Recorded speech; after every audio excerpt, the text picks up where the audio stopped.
آپ اس سے اندازہ لگائیں کہ حضور صلی اللہ علیہ وسلم نے جو پیشین گوئی کی تھی حرف بحرف کیسے صحیح ثابت ہوئی. سراقہ ابن مالک 100 اونٹ کے لالچ میں ہجرت کے موقع پر حضور صلی اللہ علیہ وسلم کے پیچھے رہے. کسی نے بھی حضور صلی اللہ علیہ وسلم کو نہیں ڈھونڈا. سراقہ ابن مالک نے حضور صلی اللہ علیہ وسلم کو راستے میں ڈھونڈ لیا. 2 دفعہ ہمت کی، دونوں دفعہ اس کا، بلکہ 3 دفعہ ہمت کی، تینوں دفعہ اس کا گھوڑا زمین میں دلس گیا، لیکن حضور صلی اللہ علیہ وسلم تک اس کا ہاتھ نہیں پہنچا. کیا کیجیے، لالچ بھی تو بری بلا ہے. پھر جب کہا کہ بس مجھے معاف کر دے، میں واپس جاتا ہوں، بس اس دفعہ پہلی دفعہ حضور صلی اللہ علیہ وسلم نے اس کی چیخ و پکار پر اس کو معاف کر دیا، کہا واپس پلٹ کر جاؤ. اس نے کہا بس ٹھیک ہے. جب حضور صلی اللہ علیہ وسلم نے دعا کی، زمین نے اس کے گھوڑے کے پاؤں کو چھوڑ دیا.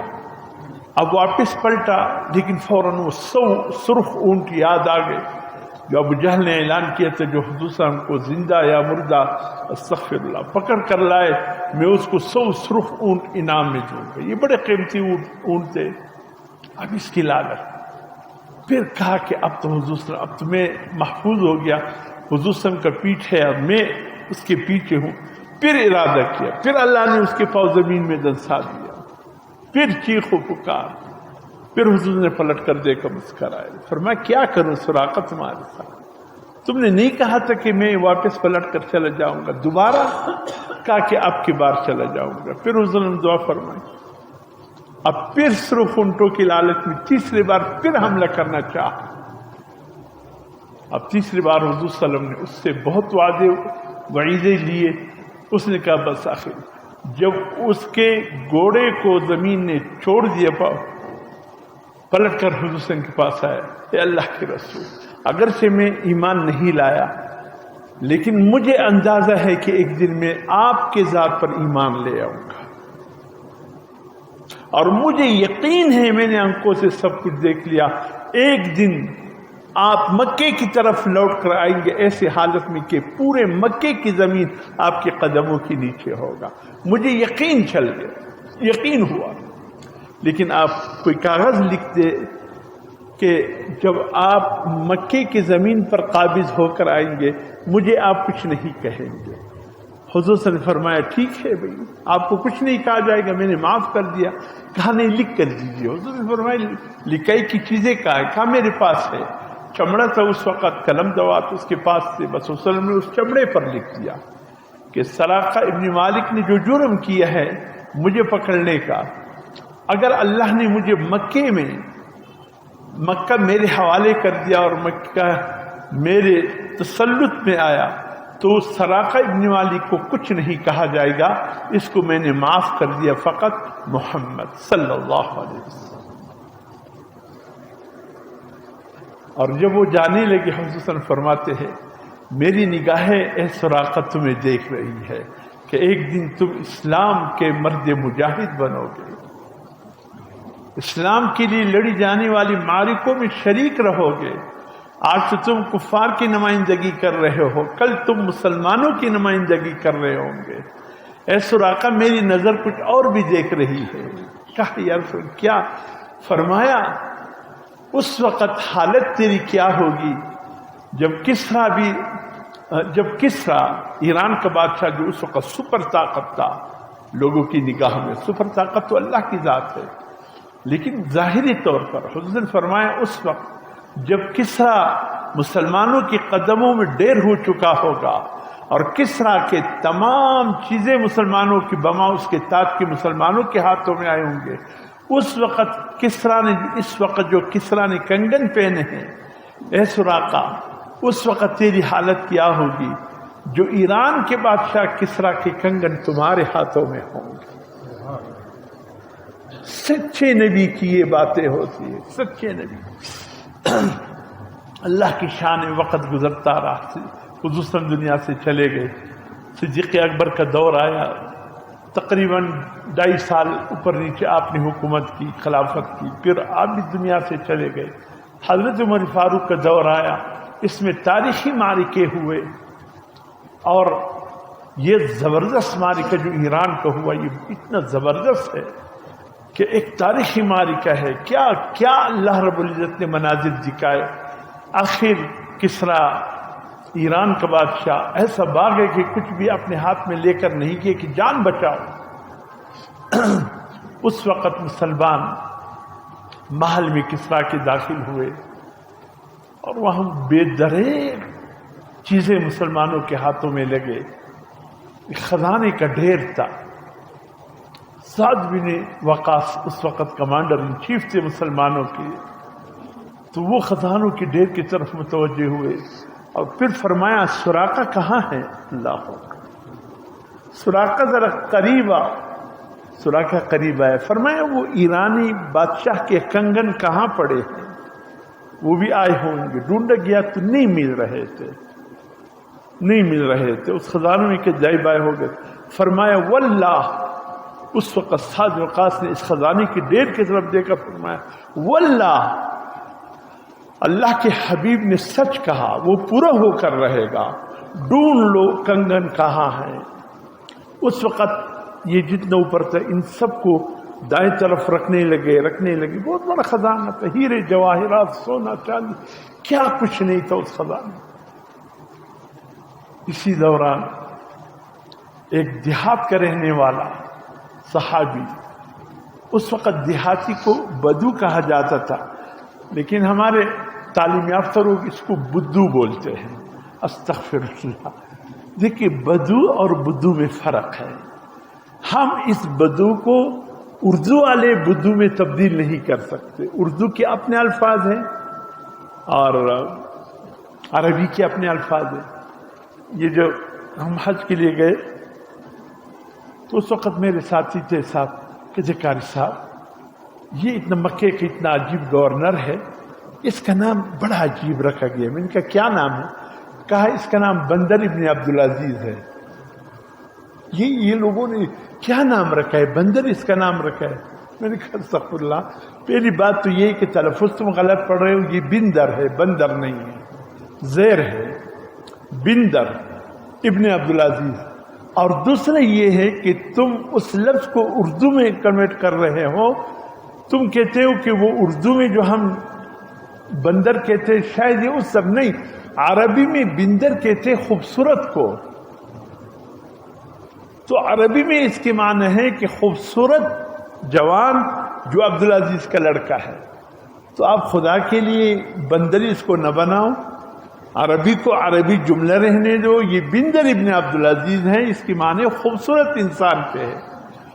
تو ہم جب کہتے ہیں، اکثر تبلیغی ساتھی جب تعلیم کرتے ہیں ان سے بھی ایک غلطی ہو جاتی ہے میرے ان ساتھیوں سے، وہ بھی اس کو بدو بول جاتے ہیں، حالانکہ یہ بدو نہیں بدو ہے. تو اکثر میں اس کے معنی نہ بدو کا کرتا ہوں نہ بدو کا کرتا ہوں. آپ کے سامنے جب بات کرتا ہوں ایک دیہات کا رہنے والا میں کہہ دیتا ہوں تاکہ اس کے کوئی فرق نہ آئے. اور بدو کہتے بھی ہے دیہات کا رہنے والا، لفظ بھی یہی ہے. ایک دیہات کا رہنے والا صحابی تھا، گھوڑے پر آیا، منہ اس کا چھپا ہوا تھا اور اس نے پرانے ساتھ نے دیکھا کہ پرانے کپڑے میں کوئی چیز لپٹا ہوا ہے، اور آ کر اس نے خزانوں کے ڈھیر پر رکھ دیا. جب دیکھ گیا وہ کسرا کا تاج تھا، ایک ایک موتی اس میں کروڑوں اربوں روپے کا تھا، اور پتہ نہیں کتنی موتیوں کی لڑے اس میں تھے. جب کسرا بھاگ رہا تھا یہ اس کے پیچھے ہوا تو کسرا نے یہ سمجھ کر میں اس وقت تاج کی بھی ضرورت نہیں، جان بچانا ضروری ہے، اس نے تاج اچھال دیا اور خود کہیں بھاگ گیا. اس نے وہ تاج اٹھایا، پرانے کپڑے میں لپٹا اور لا کر کے خزانے کی ڈیر پر رکھ دیا. حضرت سعد بن وقاص نے ایسا دیکھا، اٹھایا، اوہ یہ تو کسرا کا تاج ہے، اس تاج کی خاطر وہ مر مٹتے ہیں، اللہ نے یہ تاج بھی مسلمانوں کے حوالے کر دیا. اس کو روک دیجیے. کون ہو تم؟ اپنا نام بتاؤ، اپنا تعارف بتاؤ. اس نے کہا جس ذات کے لیے میں نے کام کیا وہ میرا نام بھی جانتا ہے، اس وہ میرا تعارف بھی ہے. اللہ بتانے کی کیا ضرورت ہے. اللہ کتنے اخلاص تھا، کتنے اخلاص تھا. ہمارے ہاں تو ایک بوری 20 کلو یا 10 کلو کا آٹے کا دیا جاتا ہے تو ادھر یہ والے پٹو بسروا ایک گندم کے یا آٹے کا ایک بوری کسی کو دیتا ہوں، سوشل میڈیا پہ اس کو پھیلا دیے جاتے، فلاں صاحب فلاں سماجی ورکر خدمت گار، اس نے ایک آٹے کا بوری دیا ہوگا، اور القاب دیکھو، فلاں سماجی ورکر فلاں خدمت گار، اب ایک بوری کے نام پہ یہ آگے چل کر 10 بوریاں اور جمع کرے گا یا 20 بوریاں اور جمع کرے گا، کچھ اپنا پیٹ اور کچھ 1-2 تقسیم کر لے گا۔ سماجی ورکر کا تو یہ حال ہے۔ اللہ والے کتنے ہوں گے؟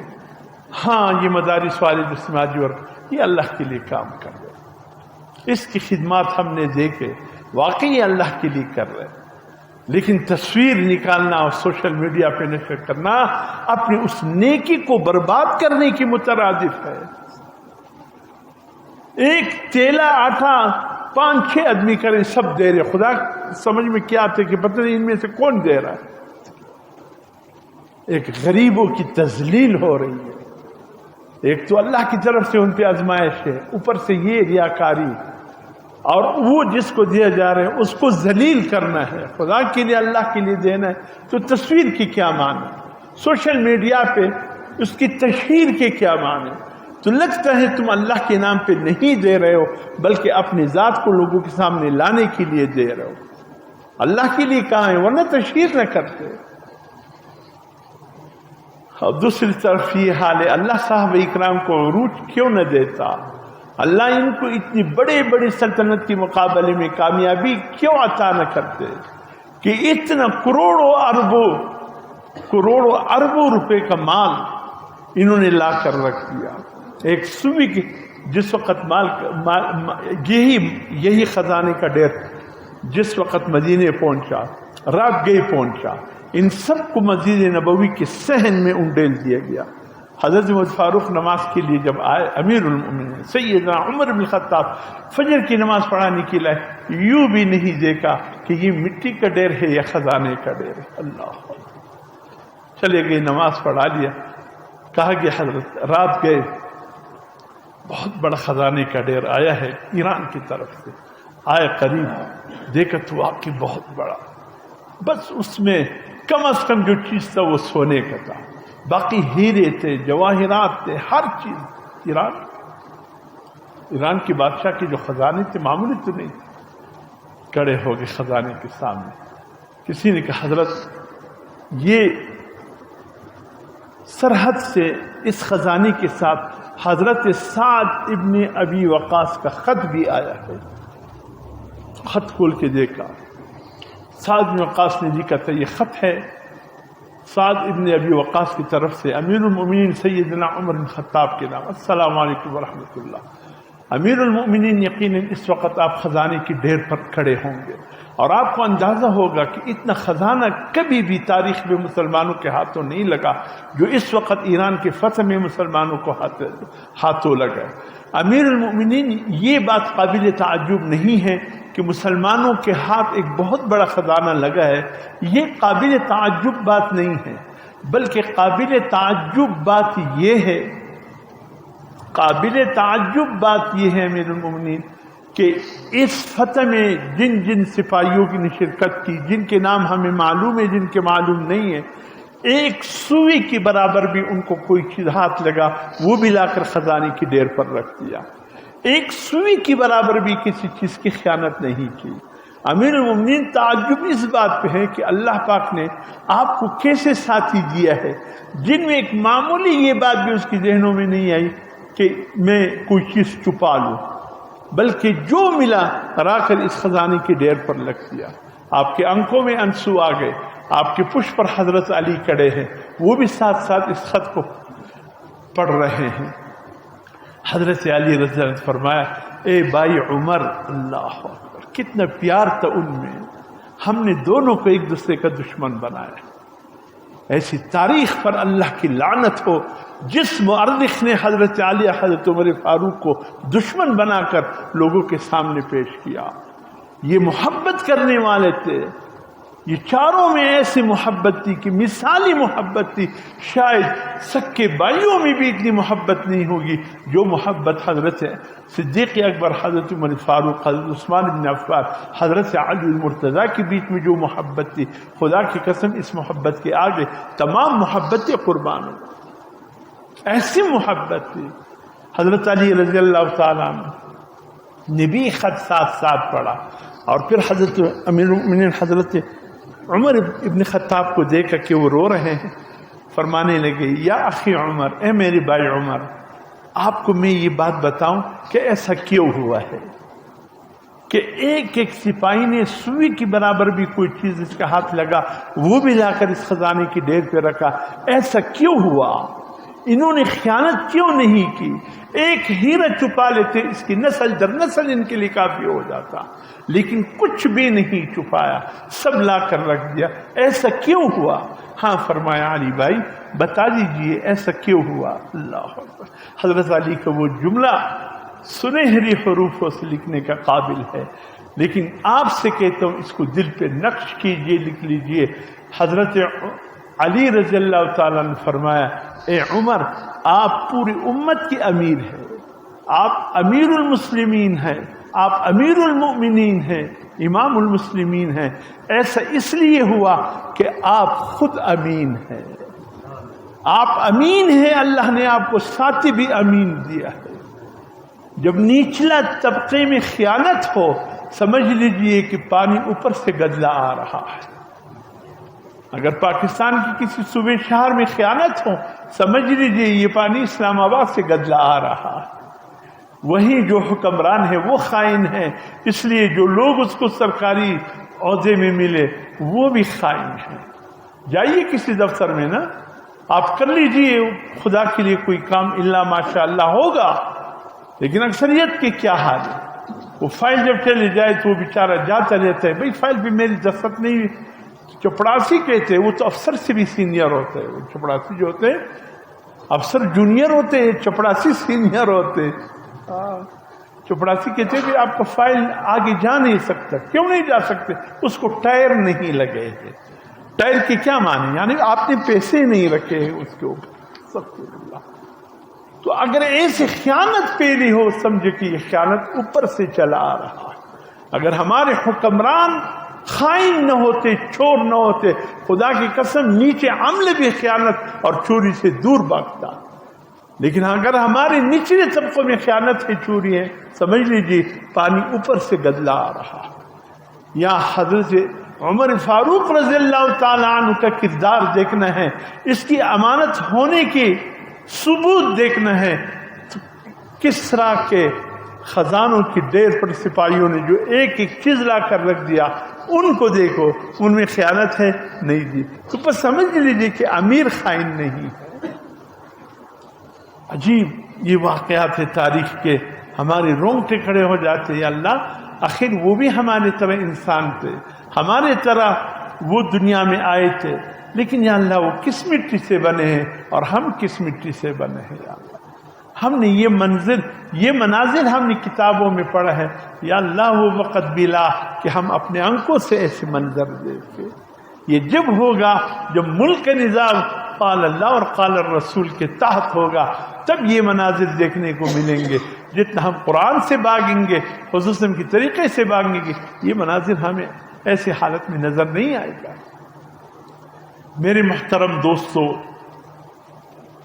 میں عرض یہ کر رہا تھا کہ عرفات کے میدان میں یہ آیت نازل ہو کر یہ بتا دیے گئے کہ اب دین مکمل ہو چکا ہے۔ ہاں میں بات یہ کر رہا تھا کہ حضور صلی اللہ علیہ وسلم نے جو پیشین گوئی کی تھی، وہ پھر خزانے کا ڈیر اٹھا کر جب نیچے سے بالکل زمین کے ساتھ لگے تھے وہ کسرا کے کنگن، حضرت سعد بن وقاص کے آنسو نکل آئے۔ فرمایا یہ کیسے ہو سکتا ہے؟ اللہ نے ایسا سچا نبی دیا کہ اس کی بات پوری نہ ہو۔ فرمایا اٹھا کر مجھے دی دیجئے۔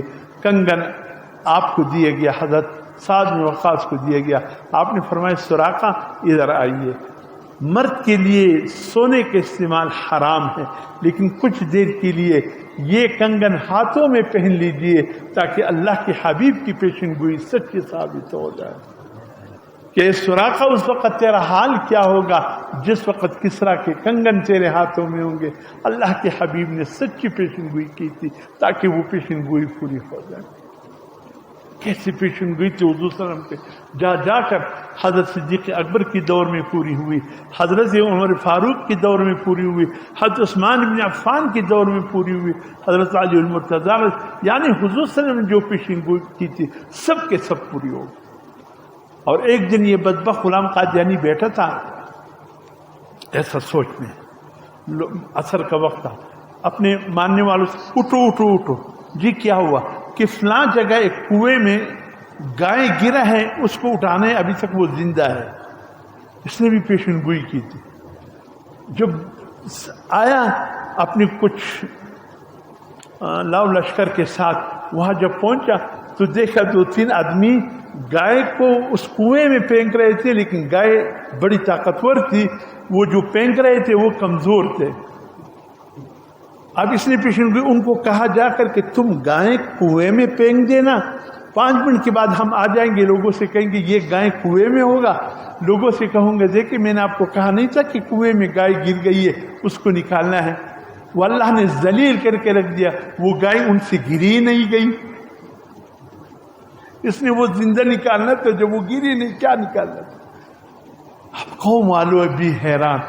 بہرحال یہ جھوٹا تھا, اس کی پیشن گوئی بھی جھوٹی.